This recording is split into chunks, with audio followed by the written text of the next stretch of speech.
Graça e paz, meus queridos irmãos. Tenham uma excelente, uma abençoada noite na presença do nosso Senhor Jesus Cristo.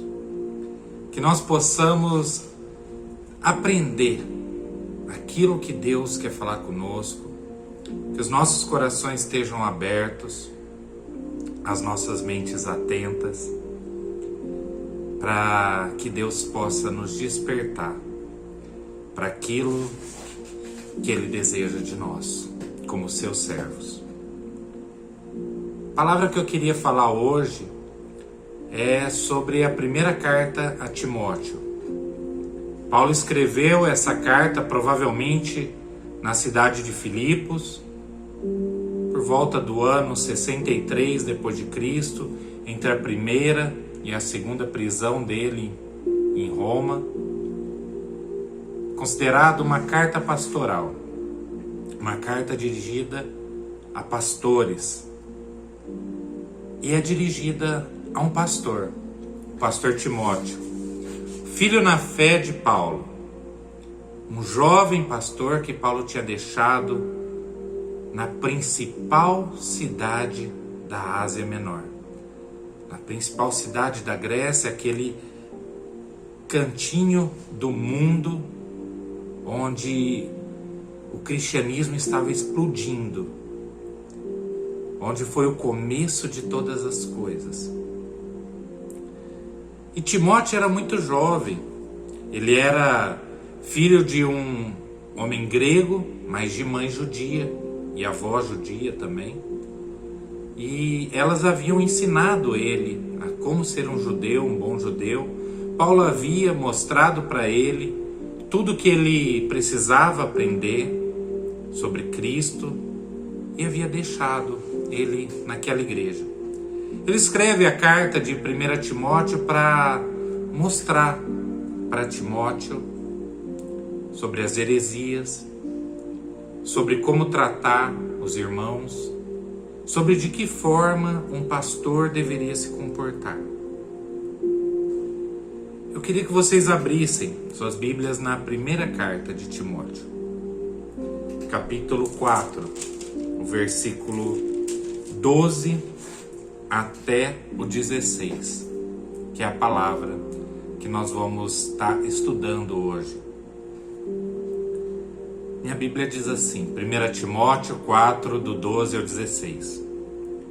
Ninguém despreze a tua mocidade.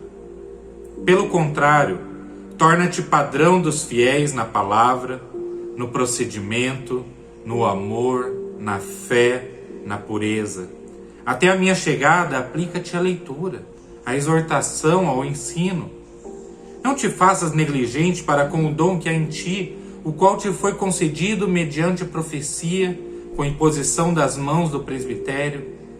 Medita essas coisas e nelas sê diligente, para que o teu progresso a todos seja manifesto. Tem cuidado de ti mesmo e da doutrina. Continua nesses deveres, porque fazendo assim, salvarás tanto a ti mesmo, como aqueles que te ouvem. Paulo falava para Timóteo, e Timóteo realmente era muito jovem, mas eu creio que nós só deixamos de ser jovens quando nós perdemos a capacidade de aprender, a capacidade de ouvir e a capacidade de mudar. Portanto, essas palavras, embora tenham sido faladas ao jovem pastor Timóteo, elas servem para todos nós. E quais eram as palavras de Paulo para Timóteo, para seu filho na fé? O que Paulo disse é que nós precisamos ter um padrão. Nós precisamos ter um padrão de excelência. A gente não pode se acostumar com a ideia de que tá ruim, mas tá bom. A gente, principalmente, nós não podemos ser padrão daquilo que está ruim. Sim, padrão daquilo que é bom.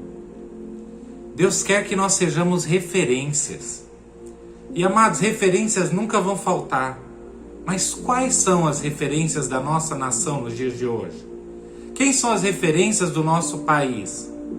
Geralmente são aquelas pessoas ligadas ao esporte, à arte. As pessoas têm valorizado muito a futilidade. Muitas curtidas para lixo, para inutilidade. Nós precisamos ser a referência onde nós estamos. Não subestime o propósito de Deus de te transformar num padrão, numa referência. Ele pode fazer isso com você. Quando Jesus dizia para Pedro: Pedro, tu me amas? Se tu me amas, apacenta as minhas ovelhinhas. Jesus estava dizendo: Pedro, pega as pessoas pela mão, ajuda a atravessar a vida, começa a olhar nos olhos, conversa com elas, ajuda elas a crescer, seja um padrão, seja uma referência. Que o seu estilo de vida faça as pessoas terem vontade de te seguir. Eu creio que esse é um propósito de Deus e não é pretensão falar. Você deve falar e eu falo isso, e Paulo falou isso. Me imite como eu imito a Cristo. Porém, sabe o que a gente fala? Sabe o que a maioria das pessoas fala? Não olha para mim não, olha para Cristo. As pessoas não conhecem Jesus. Sabe o que elas veem? Elas veem a nós, elas não conseguem ver Jesus. As pessoas não conseguem ler a Bíblia, elas leem a nós. Inclusive, existe uma pesquisa que diz que 96% dos cristãos passam a vida inteira sem nunca ler a Bíblia completamente. Imagina as pessoas de fora. O que a gente fala tem que combinar com o que a gente vive. Nós temos que ser padrão, nós temos que ser referência de quem realmente vive o cristianismo.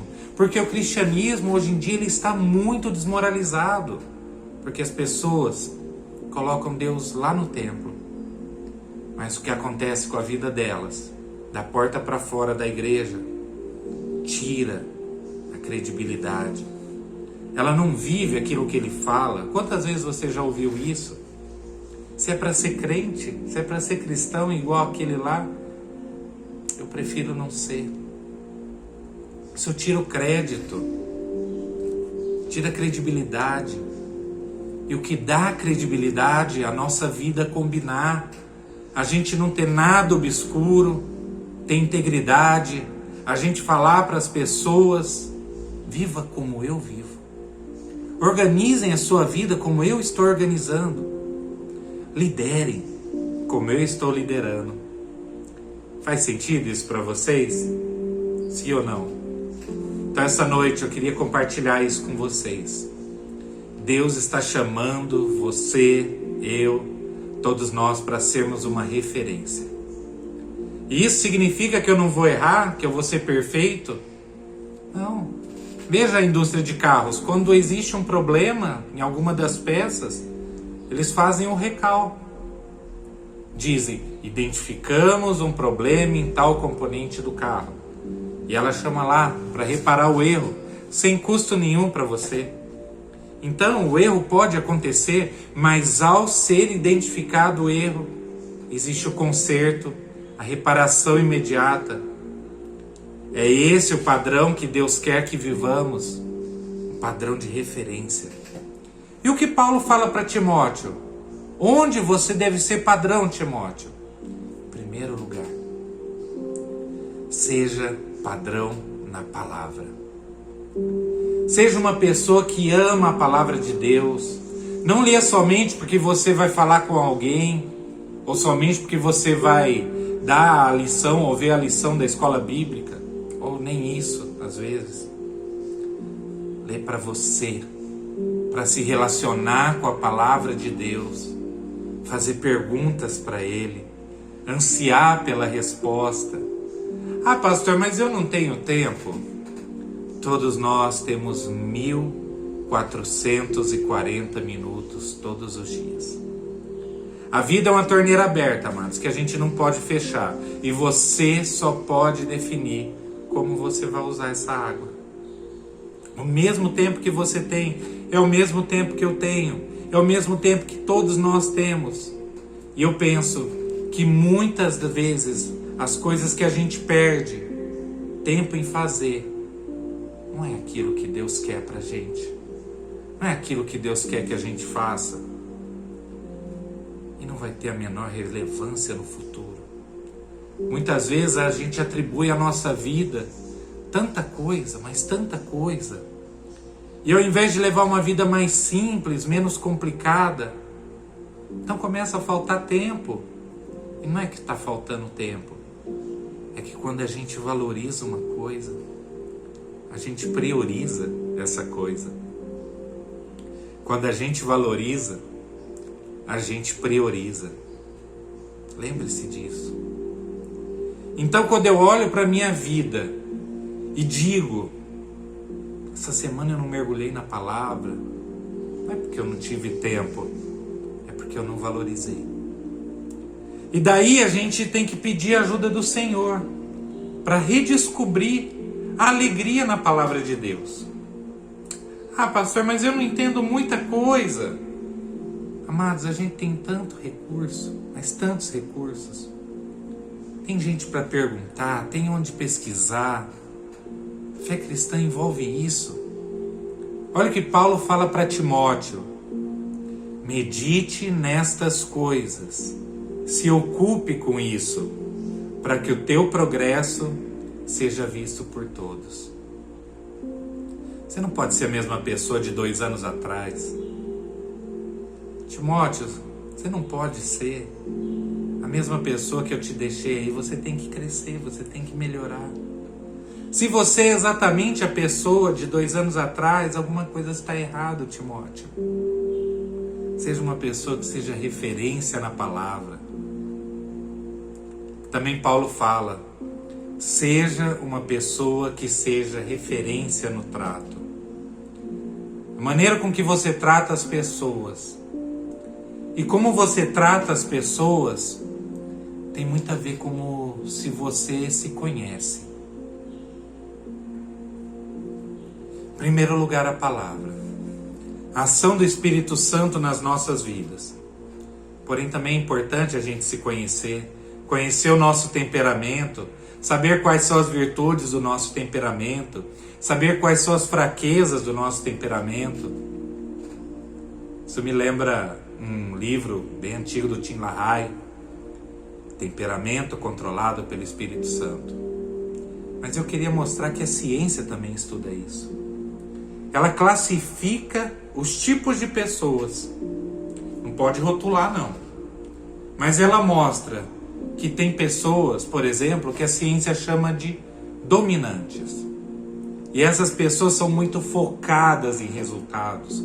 Elas querem, elas são muito determinadas. Elas gostam de trabalhar sob pressão. São muito arrojadas. São muito decididas. Essas são as virtudes de pessoas assim. E fraquezas? Quais será que são as fraquezas? Fraqueza das pessoas dominantes é que quando qualquer coisa atrapalha elas de alcançar algo, elas não têm papas na língua, elas falam na lata. Elas não ficam com medo de ferir os sentimentos da pessoa, elas são muito competitivas. A história delas é sempre a melhor. Ela está sempre competindo. Eu brinco que essas pessoas, você chega e fala que está com dor de cabeça, ela fala, a minha está pior. Você conhece alguém assim? Tem alguém assim na sua igreja, na sua família? Essas pessoas precisam ter alguém que fala, fica perto de mim. Observa se eu estou pesando a mão. Que às vezes as pessoas assim tendem a ser autoritárias. Elas falam, tira essa cadeira daqui. As pessoas falam, nossa, que mal educada. Mas não é falta de educação. É o jeito da pessoa. E por que Deus fez pessoas assim? Para que nós dependêssemos uns dos outros. Também existe um outro tipo de pessoas. As pessoas que são mais interativas. Gente que gosta de gente. São pessoas que a gente faz uma reunião, fala dos objetivos, explica os planos, a visão. A pessoa fala, tamo junto. eis-me aqui, veste a camisa mesmo. Daí no outro dia você pergunta, e aí, tudo certo? Qual que é o plano, qual que é o objetivo? Ela fala assim, eu não sei, eu só quero estar perto de todo mundo. Essas pessoas são alegres, são a alegria da festa.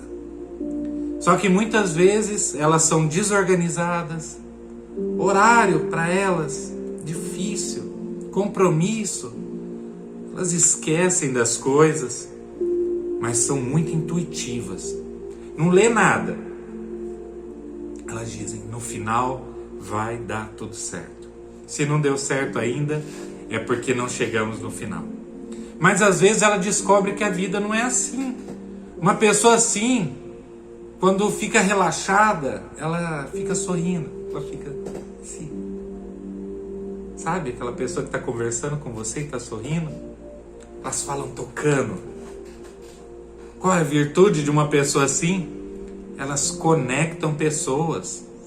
Elas são necessárias em nossa igreja, em nossas famílias. Qual que é a fraqueza delas? São desorganizadas, são bagunçadas, não tem muito foco. Passa um tempo e a gente pergunta, o que você construiu? Nada, mas eu estou junto com todo mundo. Conhece alguém assim na sua igreja, na sua família? Outro tipo de pessoas, as pessoas mais estáveis. Aquelas que não gostam muito de mudanças, elas gostam de rotina, de linearidade. Elas gostam que você fale tudo que vai acontecer antes. Assim elas ficam mais confortáveis. Elas não gostam de pressão. Se você chega nelas, pergunta se elas já decidiram, se você coloca um prazo para elas fazerem alguma coisa, você desmonta elas completamente. Elas não gostam de trabalhar com prazo, fazer duas coisas ao mesmo tempo, então nunca. Você tem que chegar para ela, sentar, conversar com ela, perguntar como está a família. Aí de repente, lá pela meia hora de conversa, você fala, e aquele negócio lá que a gente combinou? A hora que você puder ver, você me avisa, tá bom? É assim que tem que funcionar. Qual é a virtude de pessoas assim? Elas são pessoas que para você convencer elas é muito difícil. Para mudar elas não é nada fácil. Mas quando elas resolvem mudar, quando elas entenderem, aí você tem um aliado para o resto da vida. São pessoas que gostam muito de ouvir. Você quer ter um bom ouvinte? Encontre uma pessoa dessas. Elas ouvem que é uma maravilha. Se elas seguem uma causa, elas seguem por anos. São aquelas pessoas que trabalham a vida inteira no mesmo lugar. Olha a diferença das pessoas, como Deus nos faz diferentes para que nós necessitemos uns aos outros. Por último grupo, não vale rotular, hein? Eu sei que você já está pensando em algumas pessoas da sua igreja que são assim. Aquelas que são conformistas. Elas gostam de regras, padrões, gostam de ler manuais, listas, planilhas. Sabe aquelas pessoas que gostam de ver as vírgulas? Sabe aquelas pessoas que você pregou uma mensagem de 1 hora e ele chega assim, irmão, eu percebi que você usou uma palavra errada na frase tal, hora tal da sua pregação. Você fala isso para a pessoa interativa, ela fala, todo mundo entendeu? Tá todo mundo entendendo? Então tá tudo bom. Mas a pessoa conformista não faz porque todo mundo está fazendo. Ela faz se já foi feito e funcionou antes. Elas gostam que provem. Elas são mais introvertidas, são mais meticulosas. Elas gostam de trabalhar sozinhas porque elas são muito perfeccionistas. Elas têm dificuldade em delegar. Como elas são muito detalhistas, gostam de fazer elas mesmas. Às vezes elas têm um papel que a maioria das pessoas acha chato, mas é muito importante. A virtude dessas pessoas é que elas sempre têm medo que as coisas deem errado. E por isso, elas sempre estão procurando a falha. São aquelas pessoas que trabalham, por exemplo, em controle de qualidade. São aquelas pessoas que vão fazer uma checagem num avião. Simplesmente lá não pode parar e acontecer algum erro. Ela tem que ver o erro antes do erro acontecer. Se é o interativo não pode ser alguém que vai olhar um mecânico de avião. Que o interativo olhar e fala, tá tudo ótimo, pode ir embora, pode viajar. O interativo fala, vamos fazer um churrasco. O conformista fala, quem vai pagar? Como a gente vai fazer? Alguém vai ter que pagar. E Paulo fala a Timóteo, Timóteo, é importante que você entenda que as pessoas são diferentes. Não dá para dizer a mesma coisa para pessoas diferentes e esperar a mesma reação. Às vezes uma frase que você diz soa de forma diferente para pessoas diferentes. Considere isso. Isso também é amar as pessoas. Isso também é cuidar das pessoas. É manifestar o amor de Deus para com as pessoas. É entender que um lida melhor com a pressão do que o outro. Outro não adianta pressionar. Ele não vai te entregar o melhor debaixo da pressão. Ele vai espanar. Ele vai explodir. Paulo fala para Timóteo. Timóteo, você também precisa ser uma referência no amor. Voltando só um pouquinho. A pessoa que é conformista, ela tem muita dificuldade de sorrir. Quando ele está relaxado, ele está assim. Você fala assim, nossa, ele é bravo. Não, ele está só relaxado. Para sorrir, ele tem que pensar, eu preciso sorrir agora. Enquanto o interativo está sorrindo o tempo todo. Então a gente tem que ser cuidadoso com isso. Para nós possamos criar um ambiente leve. Para que a gente não perca a alegria da salvação. Para que a gente possa caminhar bem com a leveza da vida. Às vezes a gente se permite ser roubado por coisas tão pequenas. Ele é diferente de mim. Ele é diferente. Essa, amados, é a diversidade de Deus. Mas todo mundo unido, caminhando na mesma direção, na mesma fé, em unidade, um completando o outro. Deus nos desenhou assim, para a gente aprender a depender um do outro, a caminhar todo mundo junto. Você entende isso? Você pode dizer amém? Paulo fala para Timóteo, Timóteo, você precisa ser uma referência no amor. Sabe por que você vai precisar de amor? Porque muitas vezes, amados, as pessoas vão falhar com você. E você vai ficar cheio de razão. A tua esposa, o teu marido vai te tratar de uma forma que você vai ficar cheio de razão. Você vai ter toda a razão. Toda a razão para deixá-la, para ignorá-la. Vai ter muita razão. Mas é nos momentos que a gente tem mais razão que a gente faz as piores decisões da nossa vida. Que a gente toma decisão precipitada. Que a gente fala o que não devia falar. Nessa hora, o amor tem que ser maior que a razão. Porque a razão nos cega. Às vezes a gente fica entorpecido pelos nossos sentimentos. Mas o amor nos faz enxergar. Jesus tinha razão de não deixar a glória dele. Tinha razão para não ir para a cruz. Mas o amor foi maior. O amor o levou lá para que eu e você estivéssemos aqui. Então Paulo fala, Timóteo, seja referência no amor. Às vezes a gente fica com preciosismo por nossas vidas. A gente quer se proteger o tempo todo, blindar a nossa vida. Mas é impossível viver assim e amar. Amar é correr risco. Amar é ir. Então seja uma referência no amor. Você vai ter razão para deixar seus irmãos, para mudar de igreja. Você vai ter razão para deixar, abandonar o seu ministério, aquilo que Deus te chamou para fazer. Porque as pessoas vão falhar com você. Só que nessas horas das pessoas falharem com você, muitas vezes é o seu coração que está sendo provado. Deus está permitindo aquilo para ver onde está o seu coração.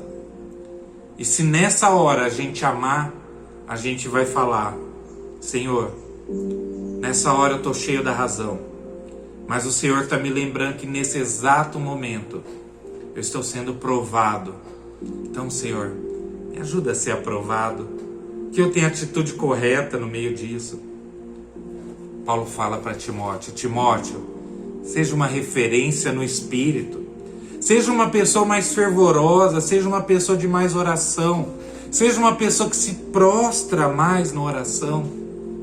Conhecimento humano é incapaz de fazer, de acessar tudo que Deus tem para nós. Há coisas que nós só conseguimos acessar através da oração. Deus não vai entregar coisas para quem não busca. Quem buscar vai achar. Quem bater vai se abrir.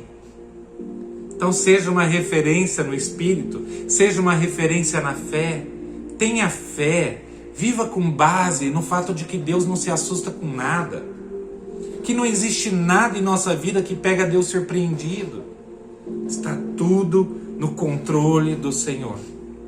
Deus está cuidando de cada detalhe da sua vida e o seu coração precisa estar cheio de fé. Você quer ter resultados mais extraordinários na sua vida? Tenha atitudes mais extraordinárias. Tenha fé, atitudes de fé. Porque muitas vezes a gente, por segurança na nossa vida, a gente acaba deixando a nossa vida muito morna. É mais fácil ficar no comodismo. Mas se nada muda, nada muda. A gente diz: ano que vem vai acontecer. Mas a gente planta as mesmas sementes, falta fé. Muitas vezes é bom calcular. Eu mesmo sou uma pessoa que calcula muito. Mas Jesus falou: vai construir uma torre, calcula antes. Mas às vezes nós precisamos dar o passo de fé. Tem coisas que não são explicadas, são frutos da fé, da visão de Deus. E Ele sabe de todas as coisas. Não enterre seus dons e talentos que Deus te deu. Tenha uma atitude extraordinária, ainda que pequena, ainda que um começo. E você vai ver o que Deus vai fazer na sua vida, na sua família, no seu trabalho, na sua igreja. Você crê nisso? Diga amém. Concluindo, terminando, Paulo fala para Timóteo: pense na pureza. O céu é o lugar de mentes puras. Às vezes a gente pensa que santidade é como se tivesse uma luz azul, uma aura sobre nós, um vento. Aí chega uma pessoa para falar com a gente fala: afasta-se, pecador. Mantenha-se afastado, pois eu sou puro, eu sou santo. Amado, santidade não é isso. Santidade é ser separado para Deus. A minha esposa, ela faz uns hambúrgueres, a Carol faz uns hambúrgueres muito gostosos. Eu tento fazer igual e não consigo. Pego os mesmos ingredientes e não consigo fazer.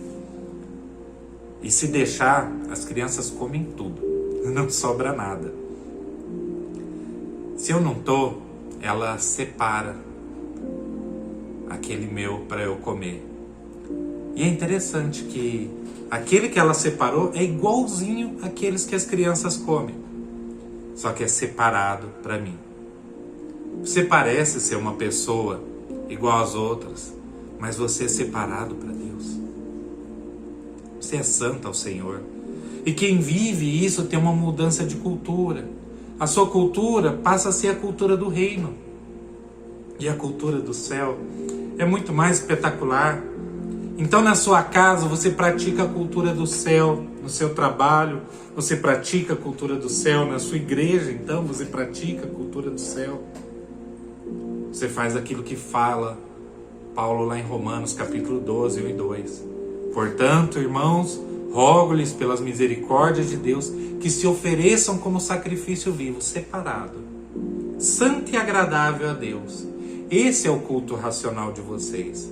Não se amoldem aos padrões desse mundo, mas transformem-se pela renovação da sua mente, para que vocês sejam capazes de experimentar a boa, a perfeita e agradável vontade de Deus. Você não sabe o tamanho do fruto que uma pessoa com a mente voltada para o Senhor produz. Mas um dia você vai ver. O próprio Jesus vai te mostrar os frutos que você colheu nessa terra. Seja uma referência na santidade. Você pode dizer amém? Diga comigo, eu quero ser uma referência na palavra, na forma como eu trato as pessoas, no amor, no espírito, na fé e na santidade. Valorize os dons das pessoas. Não é necessário muito para matar as pessoas. É só dizer que ninguém precisa do que ela faz. Diga para as pessoas, você faz, o que você faz é muito importante, é muito relevante. Encoraje a fé do seu irmão. Eu tenho certeza que vocês são muito felizes por servir a Jesus nessa igreja. E eu creio que Deus vai fazer coisas lindas nesse lugar, porque aqui tem gente que vive um padrão de excelência.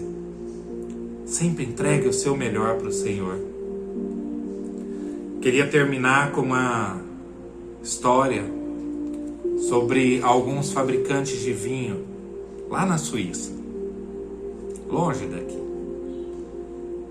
E eles fabricavam vinhos e todo final de ano tinha uma festa, a festa do vinho.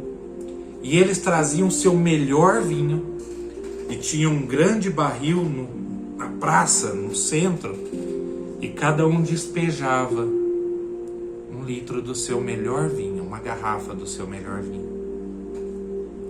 Até que um agricultor, um vinicultor, pensou assim, por que eu vou levar o meu melhor vinho? Todo mundo está levando o melhor. Vou levar uma garrafa com água, vai misturar mesmo, ninguém vai perceber. E a hora que eles foram abrir a torneira para tomar o vinho, saiu água, porque todos tiveram o mesmo pensamento.